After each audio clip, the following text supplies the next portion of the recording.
Hey everybody, what's up? So before we get started with this week's show, the boys and I have a quick favor to ask of you, our good listeners. If you could please go over to survey.libsyn.com/Cryptonaut. There is a 7-question little survey there for you. We are working on getting sponsorships for the show, and by having our listeners fill this survey out, it will help better connect us with possible sponsorships. Don't worry about typing that in. If you go into the description of this podcast, you will see the link that is right there. It'll be at the very top underneath the show description, and you can click it. You can go there. You can fill it out.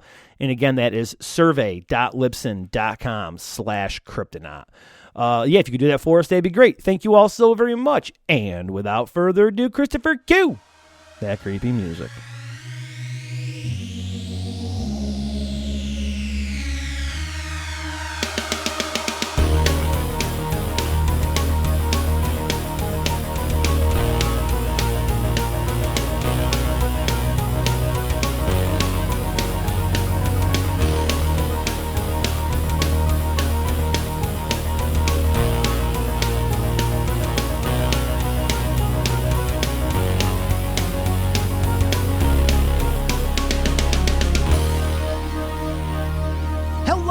Welcome to the Cryptonaut Podcast. I am Mark Stowers, and with me as always is... I'm Chris Conselli. And... Rob Morphy. Holy shit, we're actually face to face. Unbelievable. It's so weird. Don't ruin it. Triangle of brotherhood. It's so... We haven't done this, I swear to God, I don't know in how long. It's so stupid. It really is. We've had so much pre-gaming just because it was such a giddy joy to hang out. I know. We've been here for like 2 hours just basking in the glory. It's like, know. You know what it's been like? It's been like licking the frosting off of a mixer and just going, friends.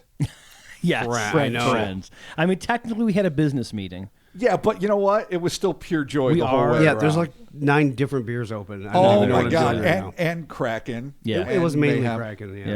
Yeah. Well, we are a business now, and I am the business manager, so welcome to my business. Oh, it's so fun. Enjoy. Yeah, Mark gave us both a lecture early on, like, it's producer Mark, and you're gonna need to respect what's going on. You're not gonna like it. You're gonna hate me, but this is what's happening. That was before we got here. There's a warning. Totally I'm trying to set up, clean up cat puke, and he's like, listen, fuckers.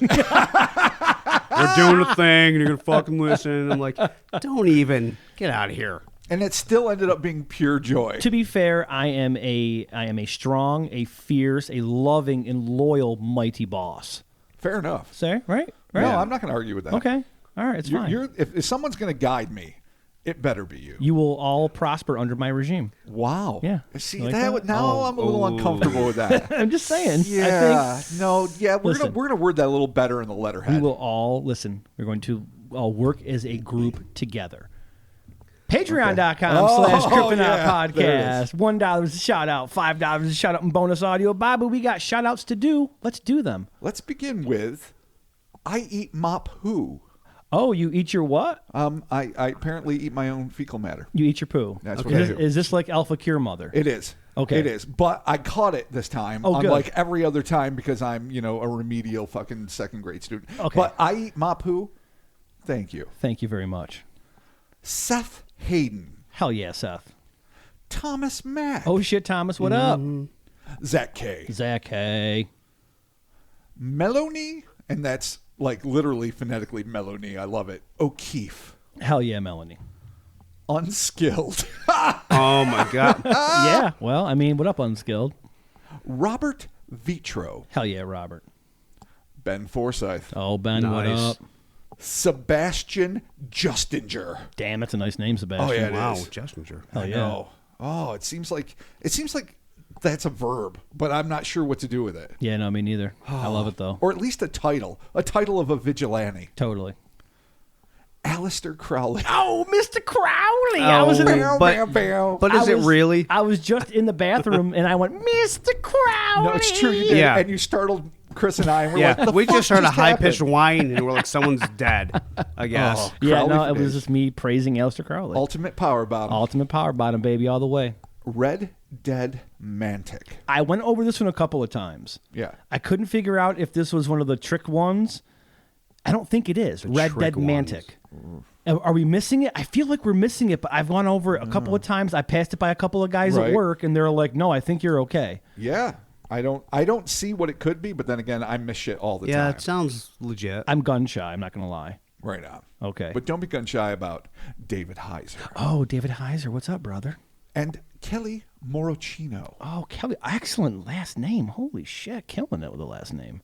IWEP Network. Yes, actually, check them shit, out. wow. They are on Instagram, and there's a couple of dudes and some other folks here, and they do this show. It is the Truth Behind Illusion Pod. Oh. Dude, I was watching one of their clips, and he's got like one of our Flatwoods Monster shirts. Oh, bless his heart. Yeah, and then like this like super dope looking random dude with the International Occult Laborers Union. See? Oh, yeah. Yeah, totally. That's a whole podcast network, so check that out. They're on Instagram. Good shit. Just look up IPEW, network, and there you go. Right on. So- It seems like a laborers union. It seems like, some totally. people that are going to rewire your house, but I love that they're just doing podcasts. That's wicked. And they love our merch, and their show's dope. So check it out. Bless their hearts. Word up.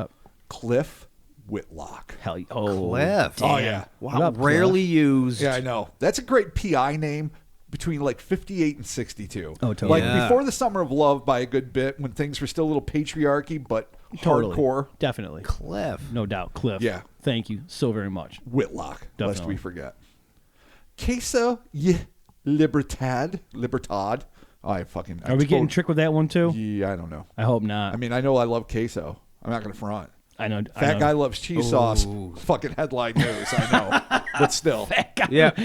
Breaking people. Shocking development. Medium fat guy also loves cheese Who sauce. doesn't love Yeah. fucking cheese Shortest sauce? yet fattest. Shortest. For me. In proportion. You are technically on top of my shoulders, so it goes you're on my shoulders, and I'm on Rob's. Yeah, of course. Because Rob is the strongest, I do have a lot of shoulder. and you're the strongest. Fair enough. And speaking again of private dick names, Peter Lawson, Yeah. PI. I love it. Yeah, I can see that. Jeremy Ediger, Hell yeah, Jeremy. What up? Warsmith Chris. Oh, that's a dope name too. Yeah, it is. If my parents named me Warsmith, I'd be like, thank you. Fucking thank Yeah, now you. I have a destiny, assholes. Yeah, Thanks. now- Thanks a lot. Exactly. Yeah. What am I supposed to do now? I need to be a warsmith. Really just God wanted to damn. eat pizza. Now I got to fucking do a boy. thing. Yeah, now I have to do a thing. Exactly. That's the greatest Odyssey. That should be a tagline on the greatest slacker adventure movie ever. Yeah. Now I have to do a thing. Thanks a lot. Awesome. All right. Thomas Davidson. Oh, Thomas Davidson. Sounds like a president. Could be a Well, president. yeah, there you no, go. yeah. Thomas Right Davidson. on. I'll vote for him. All right, Hadrian dope. the Wall Vincent. I just added the wall. I like it. Awesome. See, I can't see Cool. this, so he's like the wall. I'm like, oh yeah. And it's like, no, I just added Come it. on, I'm like, Hadrian's oh. Wall. That's got to be at least the third No, I most know, famous but- wall. Definitely. Totally. Tom Locke. Hell yeah, Tom Locke. Thank you so very much for all of those Patreon contributions. We have some Patreon stuff happening. We're going to be releasing some extra audio. Yes, we are. We have a couple of things that we're working on. So be Mark on- refuses to let us to commit to any amount, but there'll be more. We've already talked about this before the pod.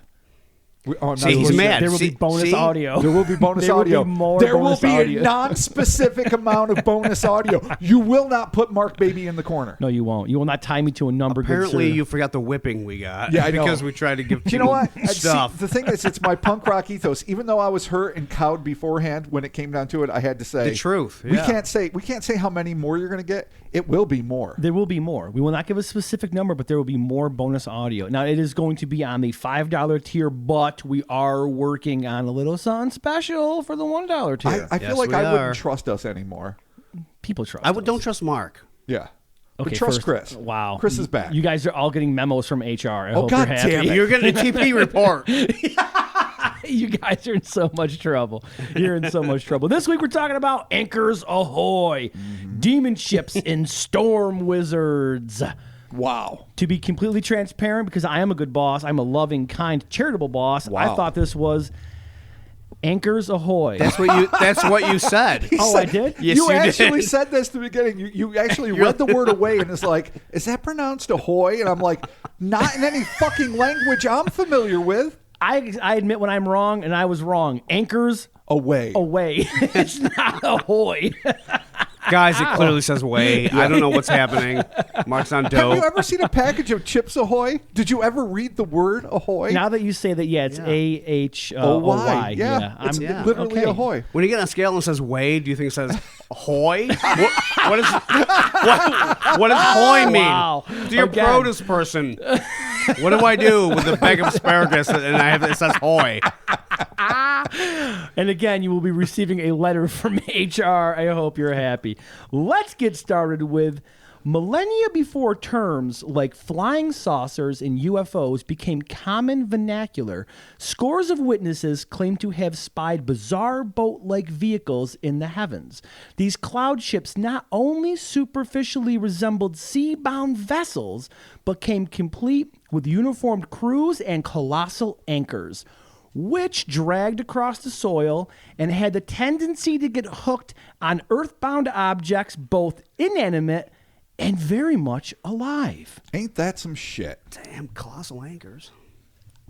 I hope no one gets stuck with an anchor and dragged across the land. Oh, This sounds like some anime shit. It does. Your hopes are going to be in vain. Let me tell you that right out the gate.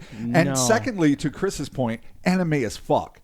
This is ridiculous. Oh, totally. This is one of those absurd moments in potential history that make you go, oh, the fuck. I'm so glad that at least somebody thinks this happened, because it makes life a billion times more interesting. It does, but it also makes it scary, because if this shit happens today, what do we do? If this shit happens today, we'll get to it. Right. But I'm not man. ready to dodge anchors. I'm almost asking for the sky anchor. Oh, yeah. All right, well, calm down. Everything's okay. this is I'm gonna express whatever we're gonna talk about here. We're really looking at a very narrow path of what's happening, but it gets explained in context. So everyone knows about the great airship fucking sieges. Not sieges, the wrong word, but flaps that have happened through history. We're dealing this in a very narrow spectrum. Between 1896 and 1897, the airspace above the United States became host to a mysterious wave of anomalous, often self-illuminated and intelligently controlled phantom airships that not only defied conventional logic, but were far in advance of the then rudimentary current state of aviation technology. These craft occasionally assumed classic saucer or cigar shapes, but as often as not, they were described as being stereotypically ship-shaped, with a deck of sailors and massive forged iron anchors, which were evidently used to both moor as well as assist these strange craft in making sharp turns. So we're not talking about fucking our classic UFOs here. Oh, yeah, there's plenty of them, like I said. We're talking about floating, fuck-sucking ships. Yeah. Okay. Yeah. All right. Ships. I'm gonna big old boats. I'm gonna save the engineering for later, but okay. On the surface, these cloud ship accounts have an almost Munchausen-esque ring of absurdity to them. And understandably, skeptics and aeronautical experts dismiss these reports as misidentifications, fantasies, or outright hoaxes. But some researchers are convinced that the plethora of reports regarding these odd aerial objects prove that our world has been receiving visitors of unknown origin for generations. And the questions that haunt them are as fundamental as they are enigmatic, and they are as follows. Who piloted these vehicles? Who built them and how? Where do they come from? And most intriguingly, how did these unknown engineers manage to create a technology that so thoroughly defied the laws of gravity at a time when the railroads and horse and buggies were still the primary mode of land-based transportation? The grand overview of the skyship phenomenon is well beyond the scope of this single episode. So we're going to narrow our focus specifically to accounts involving these aerodynamically challenged craft that uncannily resemble ocean-going vessels, that is, literally skyships, and the anchors that evidently tethered them to the earth, and anything else they could attach themselves to, because this is going to be a problem, as you can assume. but as confounding, frustrating, though ultimately fascinating as the 19th century phantom ship flap was, before we can deal with those accounts, we have to consider a spate of extraordinary skyship encounters that occurred thousands of miles away and nearly a millennia earlier in a bleak and precarious period when civilization gave way to chaos and the human race nearly broke the chain of continuity that would eventually lead us, for better or for worse, into the modern age. Derived from the Latin phrase saeculum obscurum, which was coined by Italian cardinal and historian Caesar Baronius in 1602 to describe the corrupt period of the papacy between the 10th and 11th centuries, the so-called Dark Ages was expanded by the Italian scholar Petrarch in the 1330s so as to include the entirety of the Middle Ages and the cultural, intellectual, and economic decline that consumed Europe between the fall of the Roman Empire and the Renaissance, roughly between 476 CE and the 14th century, when humanism and the development of the Gutenberg press helped to usher in the quote-unquote Age of Discovery. So that wasn't recent. That was not recent. Okay. I was going to say, is this 2020 we're talking about? No, we're talking... We got plagues, man. I mean, it clearly says, you know what? No, that's some 476 CE to the 14th century, buddy. All right. I was going to ask what CE is, but I won't. Common Era. It would be in the midst of this harrowing period of plague, paranoia, and political tumult when Europe would endure a nearly apocalyptic epoch of social upheaval and historical amnesia that a strange phenomenon would rear its gravity-defiant head, sending ripples of panic throughout an already paranoid populace. In his 1970 book, UFOs Operation Trojan Horse, legendary journalist, paranormal investigator, and Mothman Prophecies author, yeah, we know where we're going here, John Keel claimed that an obscure Irish tome regally titled Speculum Regale, or The King's Mirror, which is a compendium of Norse, Irish, Icelandic sagas, just for the record, included in its pages an account of a harrowing skyship encounter that took place in Cloira, Ireland in 956 CE. Common Era. Common Era. Nice. It's the new version of AD because they don't want the before, Christ, the, Anno Domini or whatever it is. Yeah, they want the secular. They want the so it's before Common Era and Common Era now. That's the scientific way of saying so BC and AD. confused. It's all right. Don't be. BC is now BCE and AD is just now CE. Common Era. We're all together on this. You don't have to be Christian. We're just here. Okay, all right. Chris will clean it later. The following account, which is often and evidently mistakenly credited to the Gervais of Tilbury, regards the ostensibly inhuman, though decidedly human-like crew of what the Irish referred to as a demon ship, and their potentially disastrous run-in with a group of rural churchgoers. The event in question occurred in the middle of a Sunday Mass, while the gathered throng of clergy and parishioners were engaged in the ritual of sacramental mandunction, and they suddenly heard a terrible racket of metal scraping against masonry just outside the stone-walled edifice of the church, which had been, just, for point of knowledge, dedicated to St. Canaris, a medieval archbishop of York, England. Ah, yes, St. Canaris. And I want to emphasize, I love this because as a former altar boy, Chris probably gets this too, the sacramental manduction. It's just, receiving the Eucharist. Yeah. It's just awesome, though. Is that the wafer or whatever, right? The styrofoam wafer that is literally the cannibalized flesh of your Christ. Oh, cool. Yeah. And whom you eat. Legitimately. The flesh. Like transubstantiation makes it so that it is not just an unsalted shitty cracker. Right. Yeah. It is the flesh of your Savior, whom you are eating constantly, as if you're some, Bolivian soccer team in the middle of the Andes or something. Oh, too soon. Is it too soon? Too Alive, soon. is it too soon? Yeah. I don't know. Where did they actually come from? I don't know. All I know is they dipped the flesh in chocolate and ate it, and that was pretty fucking metal. And Darth Canaris gives it to you, right? Darth Canaris. Darth Canaris? Yes, Cool. yes. Saint Darth Canaris. He's my favorite Darth. Oh, of course he is. Okay. The translation from the King's Mirror is reprinted in John Keel's book, and it goes as follows. It befell that an anchor was dropped from the sky, with a rope attached to it, and one of the flukes caught in the arch above the church door. The people rushed out and the church and saw in the sky a ship with men on board. That's nuts. Floating before the anchor cable. And they saw a man leap overboard and jump down to the anchor as if to release it. Intriguingly, end quote, I should say there.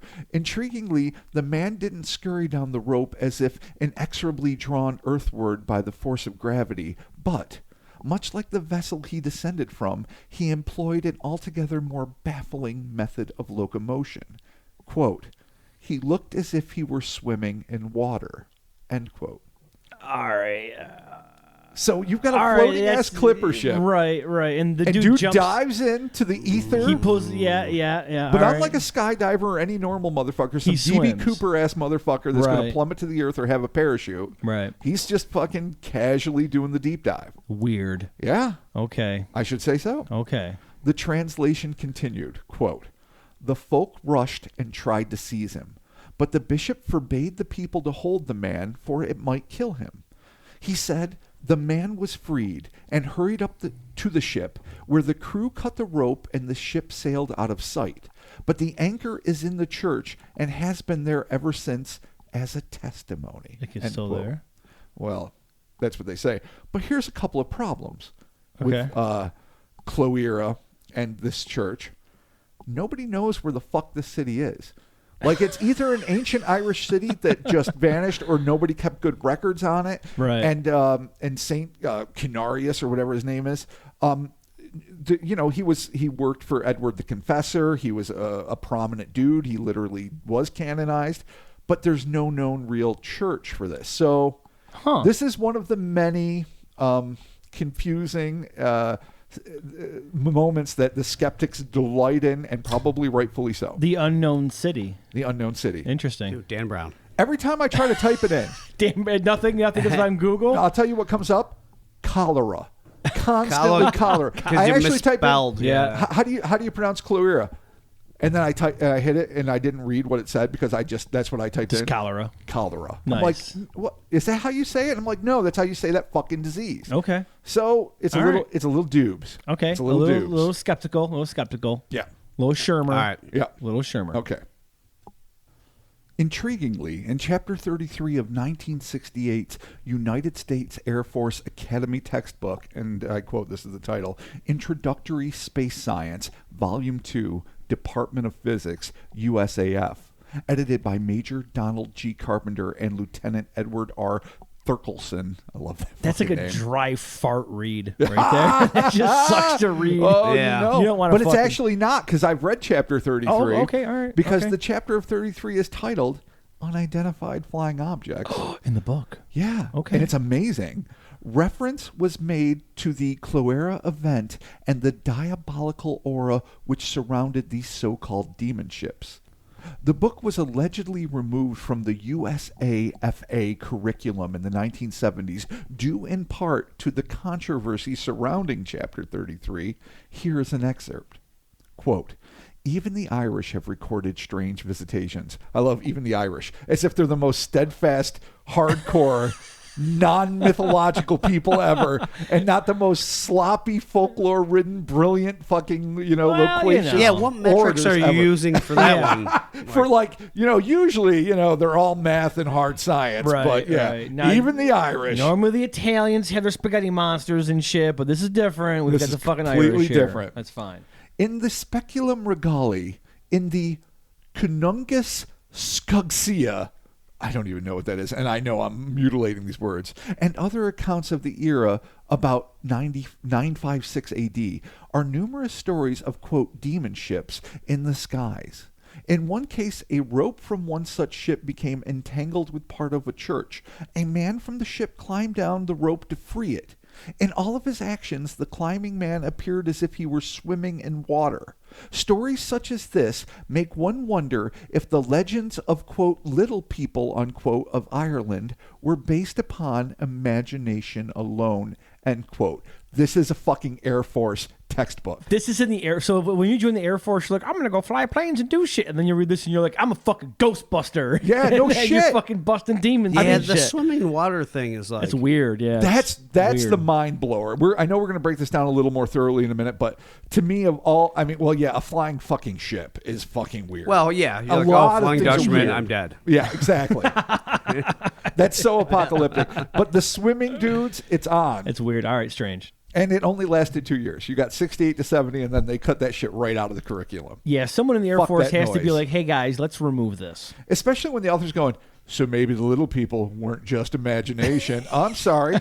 I had 7 buddies die in Vietnam, and I'm fucking dealing with life, and you're telling me fucking leprechauns are real? Thank you, Air Force. Yeah, not only that, but they move like the Matrix. Yeah, exactly. I don't remember those fucking stories. Yeah, They're no. like looking for a pot of gold, not like moving fluidly within fucking time space. Oh, God Slash bless 'em. space time. Oh, Shut there up. it is. Oh, shit. Science. Shut the fuck up. Yeah, it's time space. Eat it.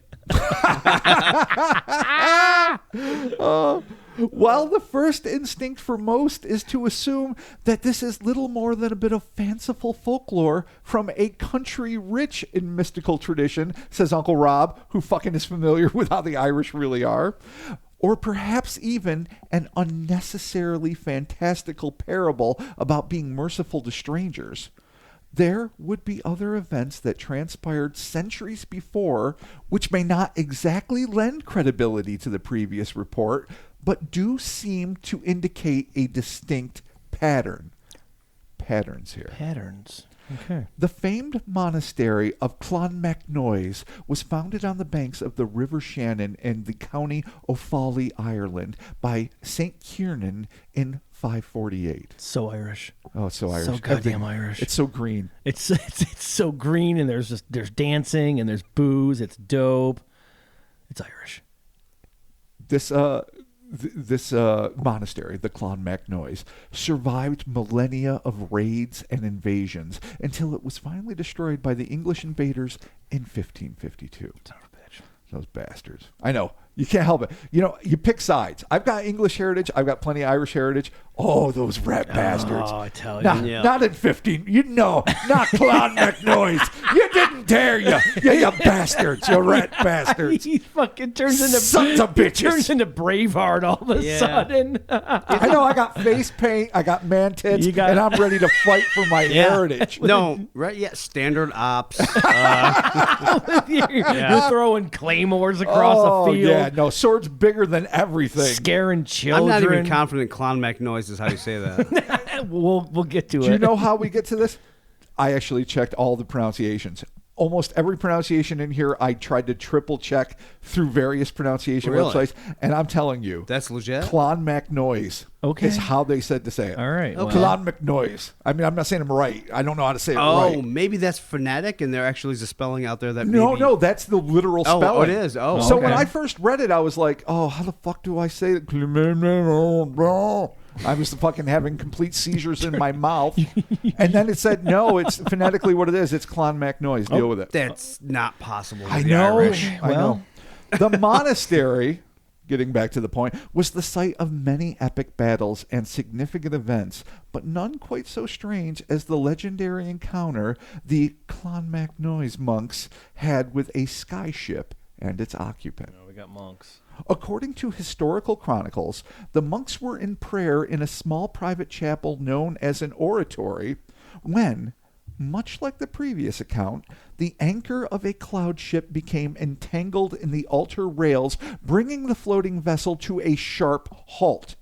This suggests that the anchor must have smashed through a perhaps stunning stained glass window in order to become stuck in the interior rails. But, as is so often the case in these archaic accounts, specifics are hard to come by. Fucking churches can't stay away from these How, goddamn though? anchors. Yeah, how is right? Well, yeah. Like, there's like in history, there's really just minute things that are recorded. Right. But a skyship Yeah. crashing through It's fucking... only- A window. It's only happening. Hooking up on the altar it's only rails. churches. And I'm going to discuss that in a Okay. little bit. All right. It's not like, oh, my farmhouse got hit by an anchor. It's like, no, every church ever is getting hit by anchors and ships of dudes swimming in water that's non-existent. There's two things I'm going to say about that. Okay. One, I have theories Okay. about why. All and right. 2, The devil. oh yeah, of course. Oh, cool. All right, so I have Sweet. 2 theories. Sweet. Yeah, Dope. the devil's going to be one of them. Yeah. And the second thing is when we get to the new world, as we will, Okay. you know, America, fucking, when we get here, it's not as church oriented. Okay. It's a lot more fucking just wild. Okay. All right. Fair enough. Okay. Fair enough. Okay. Fuck the Puritans. Oh my God. Fuck you. Fuck oatmeal, you suck. Fuck oatmeal. Oh, why are you coming down on the Quakers? Oh, All right. Jesus. The Quakers are fine. They're fine. Trying to think of OG America. OG America, yeah. Puritans, Fuck the Quakers. Quaker. Yeah. Yeah. The Quakers Oh my are God. fine. Fuck your oatmeal. You know, at this point, it's the Kraken talking. Oh, boy. We're drinking a lot of 2021. spiced rum. Oh boy. Yeah. All right. All right. Deal with Okay, it. so here we are. All right. Again, one of the flying ship's crew was dispatched to unhook the anchor, a task at which he failed. But the monks, who were already engaged in the process of transcribing sacred texts, were so enthralled by this heavenly visitor that they swiftly committed this wondrous encounter to the written page for posterity. Okay, write a story as it's happening. Makes sense. Yeah. You're a monk. You're doing. And you know what? Writing's not fucking easy when you're dealing with like stretched animal skins, Right. And the expense of making your Yeah, own. but you're not inks. really doing anything else. Oh, well, I don't even know what you mean by that. I mean, the you're point just- is like, is Yeah. that it's like Like what? easy peasy Jigsaw mac and puzzles? cheesy? Yeah, but I mean, you're a Cartwheels. monk. What else are you doing? All right, you're right. Baking. But you're writing sacred texts that were passed down traditionally, generation. Oh no.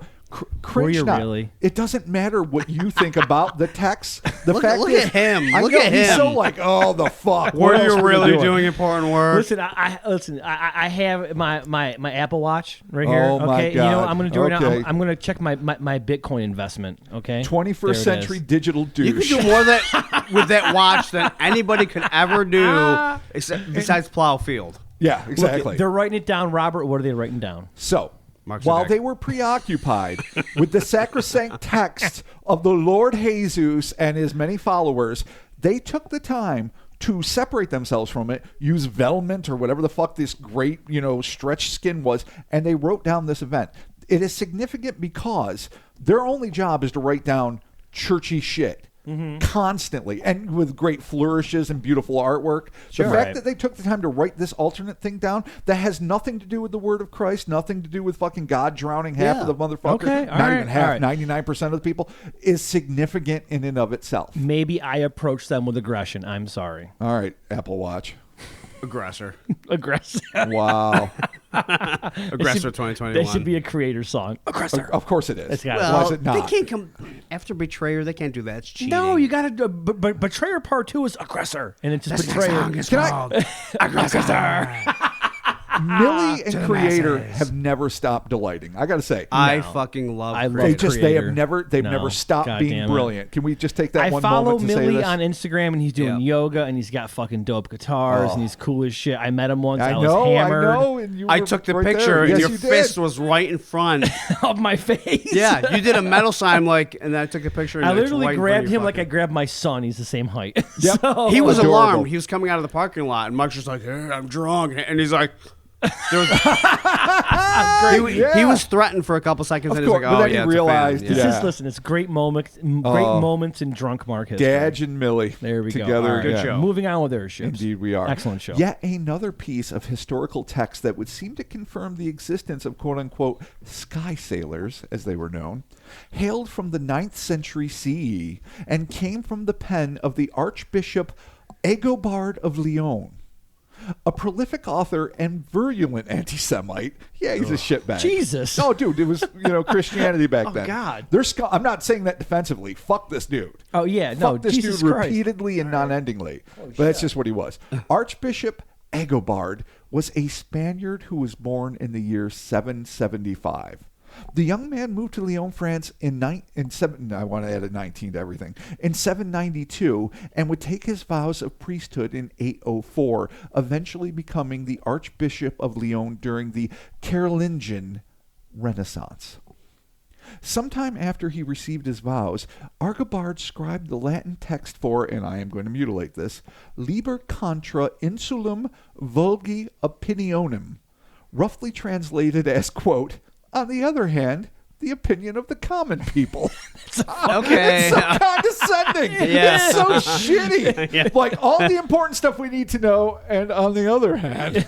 I know. Why would you write that? Like, Oh, it's so douchey. our shit's dope, but if you But- want to listen to these fuckers, Yeah.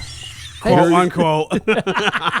What an asshole. The ivory tower anti-Semite over here. Fuck this dude. In this manuscript, the Archbishop wrote a denunciation against the provincial and, at least in Agobard's estimation, naive residents of Lyon who were known to believe in a place which modern Forteans are very familiar.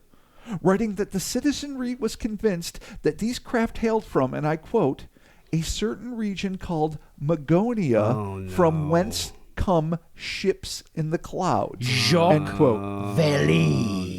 He knows his history. He does. And his computers and his UFOs. There you go. Jacques Vallée is a saint. Jacques Vallée rules. The crews of these skyships were said to collaborate with human sorcerers known fucking awesomely as storm wizards. Oh, yes. Who evidently had the ability to conjure terrific tempests, after which these insidious air pirates would swoop in and steal, or salvage as the case may be, any earthbound booty that had been destroyed by the storms through which they managed to navigate their ships with apparent ease. So they make a deal with the Earth Wizards. Right. They're like, hey, Storm Wizard, make a storm, ruin shit. We're going to sail through this. And they come and we're going to go scoop up the booty. and then they get all the shit. Not a bad deal, really. Yeah, but those Storm Wizards betraying the Earth folk. Not really. They're just helping out the pirates. Yeah. To what? Right. To what end? Yeah. If you're crashing your anchor through a bunch of churches with uppity fucking monks, fuck them. Well, Take who the said shit. the monks were up? All right, well... Yeah, come on. Agobard is a fucking racist. The anti-Semite anti-Semitic. piece of shit. Yeah, take his shit. But he's Fuck just him. the one. Take a I mean, shit. well, take a shit. What's that even mean? Take your shit. Who cares? Take a shit. Look, oh, there's a storm. Oh, fuck Yeah, this but guy. the fucking the simple folk that are getting ravaged by these storms are there's not always, the monks. Dude, Yeah. there's always fallout. Oh boy. Okay. happens. All right. So here's what it is. Wow. After a successful foray, the Sky Raiders would meet up with their sorceress. Oh shit! I said it wrong. Sorceress. I know I did it. God You guys damn like it. sauce? You want tomato God sauce? damn it. I know. want All some right, I'm sorceress? drinking a lot. I'm drinking a lot. Want Here to it go is. to the saucery and get some sauce? With some vagary. God damn it. I do. I fuck those words up. I don't even think I fuck up vague, but apparently I do. Oh, it's awful. But I fuck up saucery all the time. Dude, you don't Since know you how first met me, I've you don't know how many hours I've spent trying to pronounce it the way you do, and I can't do it. you can't say saucery? Sorcery. No, the way you say vague. I gotta get a beer. Oh, God damn it. After a successful foray, the Sky Riders would meet up with their sorceress human collaborators. And I love the fact that sorceress is a fucking word. I didn't know that until today. Yeah, sorcery. That's just the way you are. You're acting very sorceress. Yeah. Yeah. Yeah. Oh, I mean, you guys probably knew it, but I've just sounds never... better than like wizardly. Yeah, no, you're right. It yeah. does, yeah. Right? I mean, my original phrase was their magical human counterparts. And I'm like, that doesn't sound right. Yeah. And then I just stumbled across the word sorceress. Sorceress. And I was Yeah. like, oh, you make me so happy, thesaurus. It's the best word. Oh, if yeah. you're gonna take It wizard, Yeah. or Oh, sorcerer. no, 100%. What do you want to be? Are I'm you a a fucker. wizard? Are you a magician? Oh, no. Yeah. No one's a magician. Are you a sorcerer? Oh, I'm a yes, fucking sir. sorcerer, Yes, and I'm I am. sorceress. Yeah. Exactly. And sometimes I'm supreme. Yeah, and sorceress is the best because they're always hot as the devil's balls, supremely talented, Yeah. and just fucking well, not diabolical necessarily, but often diabolical as fuck. Nobody fucks a magician. Nobody. So here's the thing. This is the important part. After they like scavenged the storm ravaged fucking land, took their shit. They would meet up with the storm wizards who had evidently created the weather pattern that allowed them to do these things. Right. And here's the thing. They would pay their human collaborators with coin and treasure. In return, they would accept, of all fucking things, vegetables. That's what the fucking Sky Sailors were about. Like potatoes and shit. According to Agobard, Vegetable dash. Yeah. the Sky Riders, in order to carry back to the region, Magonia, those fruits of the earth which are destroyed by hail and tempests, the sailors paying rewards to the storm wizards and themselves receiving corn and other produce.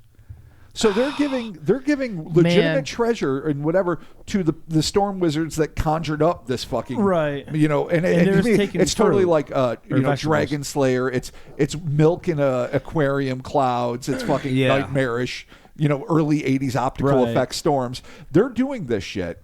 I don't know why the people that can build these ships can't fucking storm wizard themselves. Maybe they can. I mean, it's a weird farmer's market. It is fucked. It's real weird. So here's your gold pieces, and here's your jewelry, and here's and give us all the beats. Random paintings, and exactly, and you know, where's my goddamn turnips? Okay, well, but when you're in the sky, how much farming can you do? You can't. You can't farm the sky. Yeah, if but there's I feel one thing like you need to know. If you're in the sky, there's a lot of things probably you can't get. Just vegetables is the only thing they need. Well, here's the other thing: they're not constantly in the sky. Wherever fucking Magonia is. Why don't you have your goddamn, I don't know, why don't you have your agricultural industry there? There's a lot. This opens up more questions. It than does. Answers. No, it's going to get us off the path. Yeah, but in all fairness, if you're a crop Somali, rotation, fuckers. If you're exactly. You're going to ruin the goddamn soil. What's wrong with you? So these Can't keep planting motherfuckers, corn in the same segment. they live in the sky sea, and Chris is absolutely right. It's not that they can't farm back home. They don't want to fucking farm. They want to fucking raid. And when you're constantly raiding, you still have to fight scurvy. You still need vitamin A's through fucking D. Yeah, you do. Or E, too. I don't know how many vitamins there There's are. Is there like a a vitamin K? G? I don't even vitamin know. K. Whatever. Potassium. You need your fucking vitamins. You wouldn't know. And these motherfuckers don't want to stop raiding. So no, they I get need it. to get their you know, All I don't right, know. fine. But the love Just of veggies? corn. I don't know. That's what I they mean, say. maybe they're vegetarian. Gold for corn doesn't make sense to me. Gold Unless for it's corn? smart. Corn's a hot if it's commodity smart in popcorn, Magonia, cheddar, though. I love that shit. They could be vegetarian. Yeah, but even if they're vegetarian, gold for corn. Come on. They don't care about gold. They're just there for that delicious corn. That husk. Yeah, well, if they are leprechaun-y types, and we don't know how fucking tall they are. To the realm that does not have salt. Oh. Salt is king. Your fucking majestic hand emotions. It's true. Make That it was all. majestic as fuck.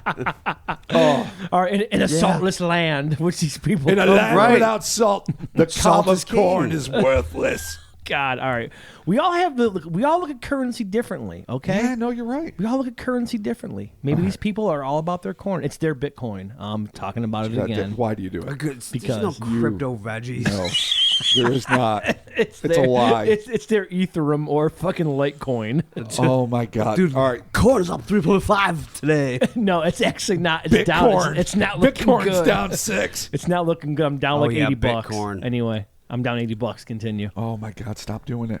Don't do it. I can't. I'm addicted. Continue. Corn and other produce.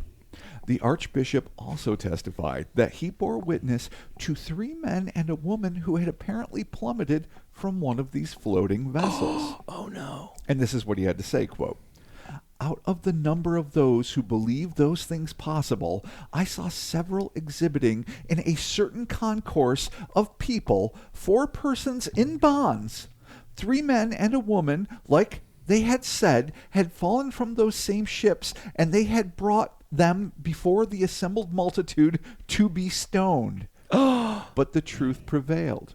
End quote. They were gonna kill him. That is written very Agobardly. yeah. That's Agobard as fuck. fucking shit. All right. While some assumed that Agobard is claiming to have stepped in and used his influence to prevent their deaths, others maintained that he merely asserted that these prisoners could not be flying sailors from Magonia, whereupon the foursome were executed all the same. They fucking killed him. This assessment was confirmed by Major Carpenter and Lieutenant Colonel Thurkelson, who in their USAF textbook wrote, and I quote, "About the same time in Lyons, France, 3 men and a woman supposedly descended from an airship or spaceship and were captured by the mob. These foreigners admitted to being wizards and were killed." Period. It's not funny. Never admit to being a wizard. Never. Never. I mean, what did you do, Our Ray? guys wizards, yeah. Stab. No. Don't ever admit to it. Yeah. If It's you're, wizard rule listen, number if they ask one. you if you're a god, you say yes. If they ask you if you're a wizard, No. No. Never. No, I'm a cobbler. You know Fuck. anything about shoes? Fuck no. I'm a cobbler. God damn it. I don't that you fucking don't get killed for cobbling. Okay, I lost the thread, but did the anti-Semitic fuck kill them? No, this anti-Semitic okay. fuck, who was also an early debunker of all weird shit, came up, saw these 4 people, fucking said, they ain't from Magonia. They're not flying in a ship. All the things you want to kill them for is bullshit. Go ahead and kill them. Oh, wow. That's some bullshit. Whereupon, they were stoned to fucking death because they didn't realize admitting that they were wizards who love fucking corn and other produce was a death sentence in fucking France. All right, fair. You know what? That's fucked. It's fucked. It's fucked. All right, deep. well. You know what? It's deeply fucked, unlubed fucked, tragically fucked. All right. That's like my favorite Canadian band, the Tragically Fucked. That's for all you Tragically Hip fans out there. All right, Robert, continuing. The next anomalous anchor report comes to us from the Gervais of Tilbury, finally the legit. Finally. Or as he was known to his peers, Gervasius Tilburiensis. That sounds like some shit Chris would make up immediately. It does. Yeah, like no, the Latinification of bullshit is what this is, and yet it's real. I love that. That makes me just so happy. Who was born in 1150 and lived to the ripe old age, especially in those harrowing days, of 78 years. Not bad.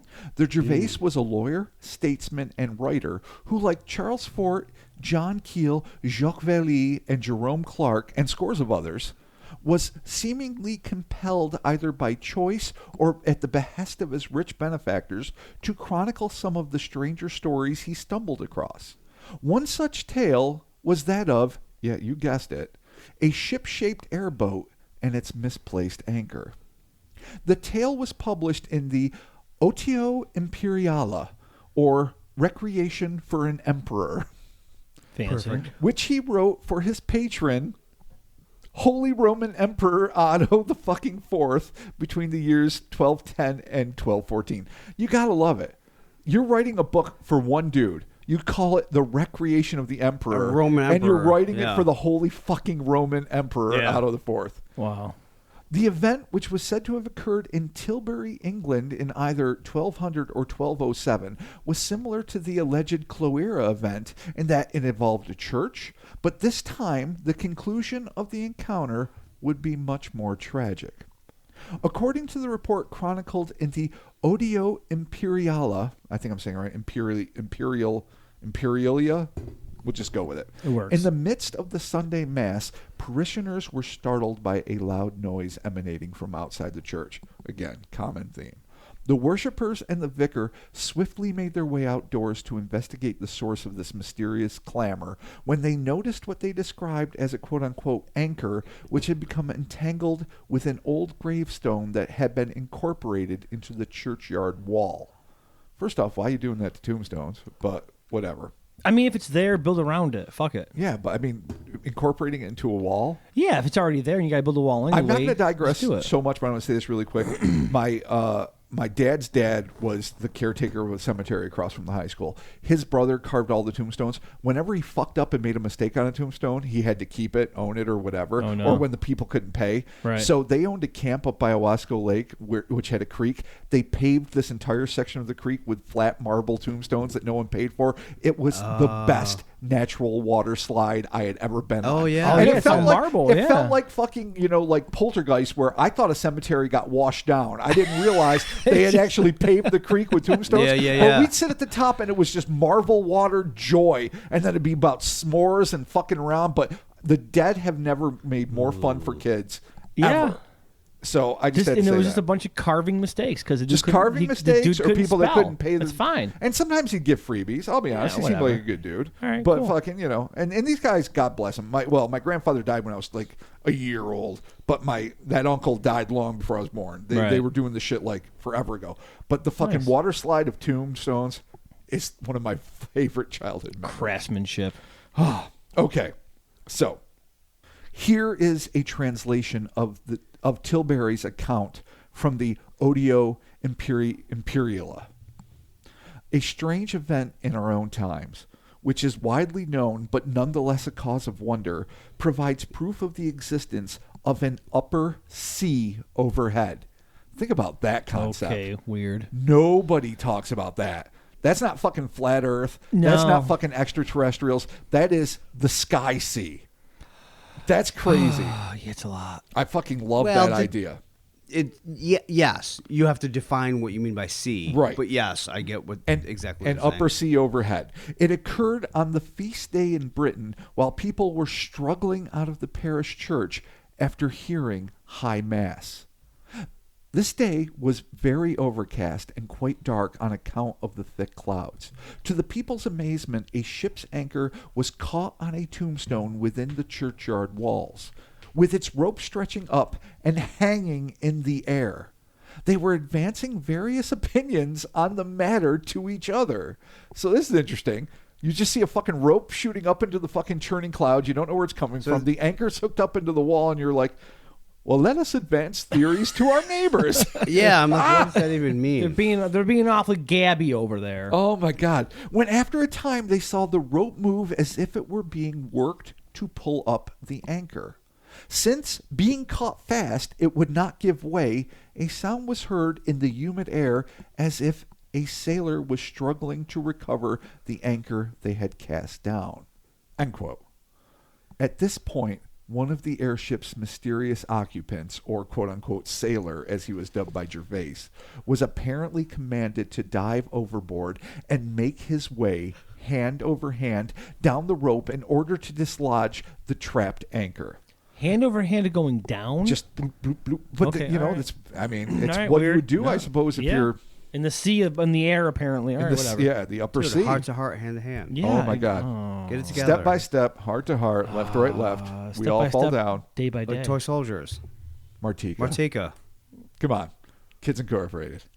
Fergie. I was going Come for- on. I like that song. I do too. I think it holds up. I agree. It's a think it holds- solid yeah, song. yeah, I think it holds up. 100%. I went to step by step. Ooh, baby. That's what I went to. I don't know what you're doing. You're such a millennial. It's New Kids in the Block. It's Fuck depressing. You. Get It's out of depressing here. what you do. You know where the stairs are. Get the fuck out. Oh, wow. Why don't you head up to the upper sea right now, fucker? I'm going to release the cats and HR memos on both you fuckers. Oh, How about that? I Wow. accept the cats. I love cats. But you will not. Okay, whatever. We'll talk Yeah, about it yeah, later. you have no argument. You're like, yeah, yeah. Anyway. Accept the cats. All fine. right. There it is. He's hand by hand, hand over hand, down the rope in order to dislodge the trapped anchor. The virtually weightless humanoid managed to extricate the anchor, but at a terrible cost. According to Gervais, quote, soon, when the efforts proved vain, the sailors sent one of their number down. Using the same technique as our sailors here below, he gripped the anchor rope and climbed down it, swinging one hand over the other. He had already pulled the anchor free when he was seized by the bystanders. Shit. You got Those caught. fucking bystanders. You got caught. End quote. Bystanders. Well, not end quote, because the quote continues. I apologize. Quote again. He then expired in the hands of his captors. Died?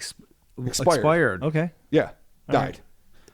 Suffocated by the humidity of our dense air, as if he were drowning at sea. If he touches the ground, that's like going. Oh, okay. Got It's it. fucked up. There's a lot of fucked up things All right, here. got The it. sailors above wasted an hour. I don't know if it's waste. But then, concluding that their companion had drowned, again presumptuous, they cut the rope and sailed away, leaving the anchor behind. And so, in memory of this event, it was fittingly decided that the anchor should be used to make an ironwork for the church door, and it is still there for all to see. Wow. Or is it? But, I mean, who the fuck knows? I don't know. Does this town exist? Yeah, I know. What's happening Okay. here. Upper Sea.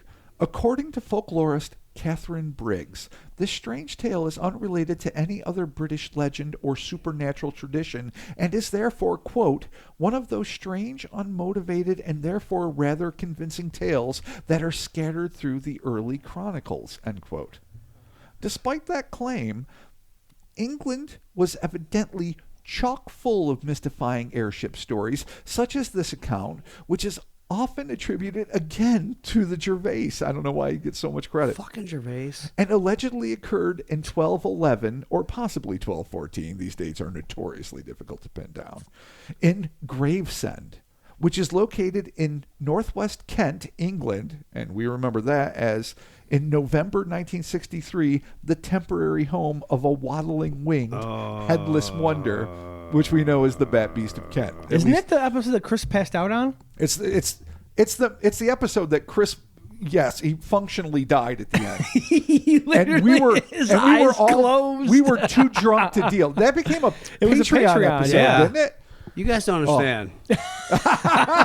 Like, I worked Fridays, and then I just got hammered, and I was just passing. Oh, no one's judging you for it. I'm just explaining. Fucking I wish it was on fit-shaped. tape, and you'd be like, you just see me slumping. If you patreon.com/Cryptonaut Exactly. podcast, You can hear will it. hear the best ending of a podcast ever, where all of a sudden, abruptly, Just it broken. just stops. It just That's stops. all it is. Yeah. Excellent. But boy, we gave it the fucking college try. There might be a second part of that coming. We'll see. Robert, Yes, indeed. continue. Yes, indeed. Okay. Don't judge me. I celebrate you. Again, the event involved a group of churchgoers who were attending services. This time, the folks claimed to have seen a curious anchor plummet from the heavens. So they actually saw it come down this time. Whereupon it snagged itself on a tombstone in the graveyard, which was adjacent to the church. So instead of one that's built into a fence or whatever, a wall. Right. In a moment that smacks of deja vu, the parishioners rushed outside to see an inexplicably floating ship and what can only be qualified as a humanoid sailor leaping over the side. As in the previous account, there is no report of this aeronaut being tethered to the ship, or wearing any sort of protective gear for that matter, as it slowly swam its way down toward terra firma. So it's doing the same shit.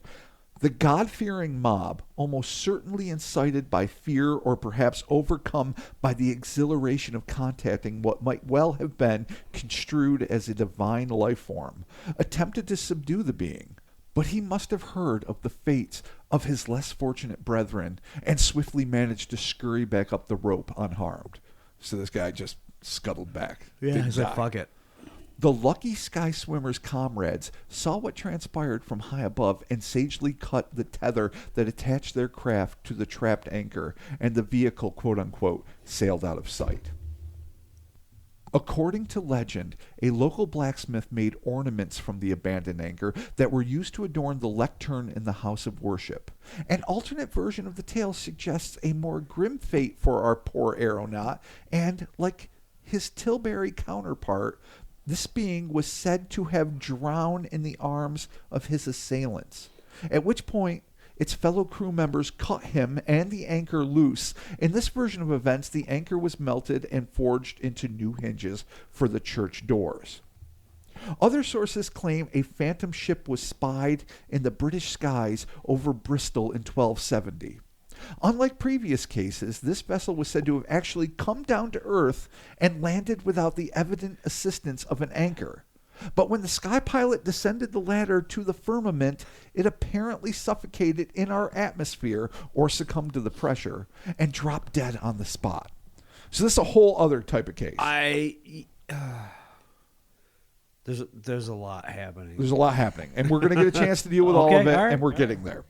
It's impossible not to notice, and I think I might be addressing something that we're all fucking aware of here. It's impossible not to notice the uncanny similarity in many, though not all, of these cases, suggesting perhaps that the phenomenon was passed on from generation to generation by hearsay and rumor, changing slightly in each retelling, but remaining essentially the same. Skeptics justifiably insist that this must be the case and dismiss the entire affair out of hand. But if just one of these accounts is true, then that means science has the opportunity to explore a fantastic new world containing intelligent beings with incredible technology who also apparently love corn. And, there's nothing wrong with that. Well, yeah, sure. I mean, yeah, dude, you can make gas Veggies, out of it. man. Yeah, dude. So I agree, and I know we're going to get to this, and we've got one more part to deal with, and we'll move on. There is a lot of repetition in these early stories. Like, so right. much so Yeah. that it is fucking haunting. But we're... Yeah. Yeah. Okay. Sure. Okay.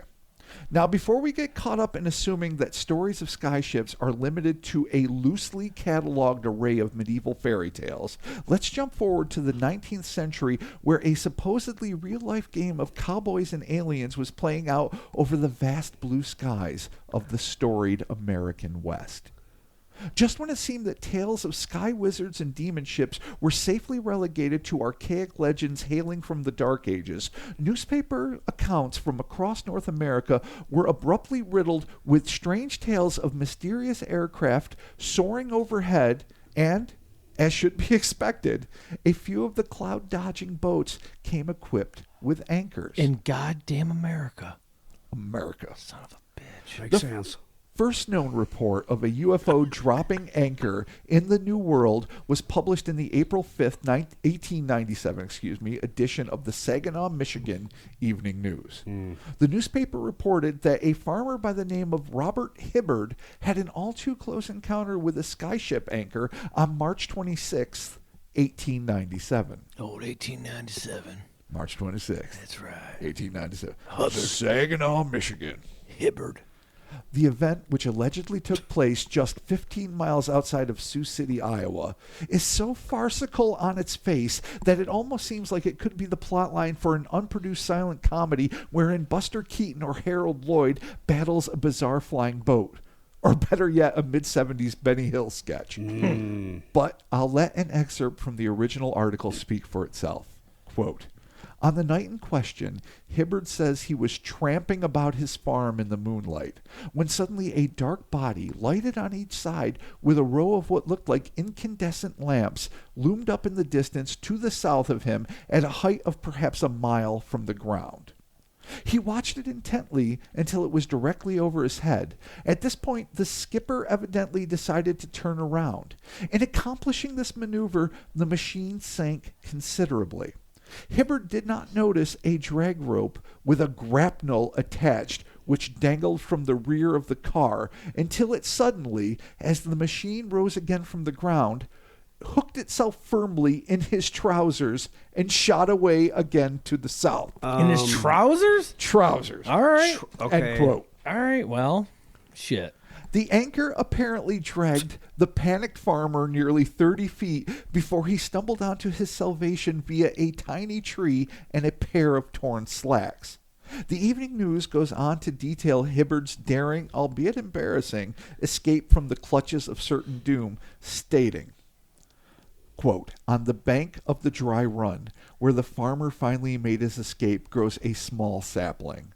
Hibbard passed near this obstruction in his flight and as a last resort grabbed it with both hands. Instantly there was the sound of tearing cloth and the machine went on with a section of Hibbard's unmentionables.